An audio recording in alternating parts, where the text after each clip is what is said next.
Hi అండి, అందరికీ నమస్కారం అండి. ఫ్రెండ్స్, మన వీడియోలోనే టాపిక్ వచ్చేసి కాంట్రాక్ట్ అవుట్సోర్సింగ్ ఉద్యోగులకు సంబంధించిన మరొక ముఖ్యమైన అప్డేట్ అయితే రావడం జరిగిందండి. అయితే ఇందుకు సంబంధించిన వివరాలు అయితే మన వీడియోలో తెలుసుకుందామండి. వీడియో మాత్రం పూర్తి వరకు చూడండి ఫ్రెండ్స్, అప్పుడే మనకి పూర్తి సమాచారం అయితే తెలుస్తుంది. అలాగనే ఒక లైక్ చేసి ఇలాంటి ముఖ్యమైన అప్డేట్స్ కోసం ఇప్పుడే మన ఛానల్ని సబ్స్క్రైబ్ అయితే చేసి ఫాలో చేయండి ఫ్రెండ్స్. లేట్ చేయకుండా వివరాల్లోకి వెళ్ళిపోదాము. ఇక మధ్యంతర వృత్తి కోసం ఉద్యోగులు, ఉపాధ్యాయులు, పెన్షనర్లు ఎదురు చూస్తున్నారు. ఆ దిశగా చర్యలు లేకపోవటం దుర్మార్గం. ఎన్నికల్లో ఉద్యోగ, ఉపాధ్యాయుల అండతో ఏర్పడిన కూటమి ప్రభుత్వం వారి సమస్యలను విస్మరించటం ఆందోళన కలిగిస్తుంది. ఇక ఉద్యోగ, ఉపాధ్యాయ, కాంట్రాక్ట్ అవుట్సోర్సింగ్ ఉద్యోగుల్లో ఏ ఒక్కరూ కూడా ప్రభుత్వం తీరు పట్ల సంతోషంగా లేరు. తక్షణం స్పందించి ఐఆర్ ఇవ్వాలి.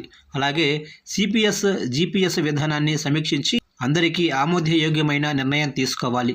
ప్రభుత్వ ఉద్యోగ, ఉపాధ్యాయ సమస్యలు వెంటనే పరిష్కారం చర్యలు తీసుకోవాలి. ప్రభుత్వం మా సమస్యలు పరిష్కరించేంత వరకు పోరాడుతూనే ఉంటాము. జేసీ రాజు, ఏపీటీఎఫ్ రాష్ట్ర అకాడమిక్ కన్వీనర్.